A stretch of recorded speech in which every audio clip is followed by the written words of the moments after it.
នៅលើโลกនេះគ្មានអ្វីបានមកដោយស្រួលទេក្រៅពីភ្លៀងគ្មានអ្វីធ្លាក់មកពីលើមេឃដោយឯងទេ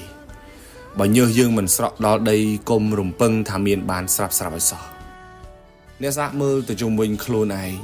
ហើយសួរខ្លួនឯងបន្តិចមើលបើសិនជាយើងមិនប្រឹងតើយើងអាចទៅរំពឹងអ្នកណាបាន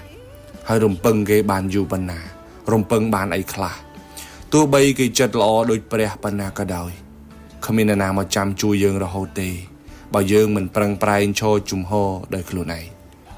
យើងប្រឹងប្រែងស្ទើរកន្លះជីវិតទៅហើយប្រឹងប្រែងបន្តទៀតក៏មិនអីដែរយើងលំបាកប៉ុណ្ណឹង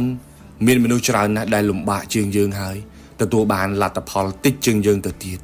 យើងអត់មានហេតុផលណាមួយត្រូវអន់ចិត្តជាមួយនឹងការប្រឹងប្រែងរបស់យើងទេប្រឹងប្រែងបន្តទៀតក្រៅពីយើងគ្មានអ្នកណាអាចមកចូលរួមសម្រេចលទ្ធផលដ៏ធំនៅក្នុងជីវិតរបស់យើងបានទេយើងអត់ត្រូវការដាក់ទានពីអ្នកណាទេតែយើងត្រូវការឲ្យគេទទួលស្គាល់ពីលទ្ធផលនៃការខិតខំប្រឹងប្រែងរបស់យើង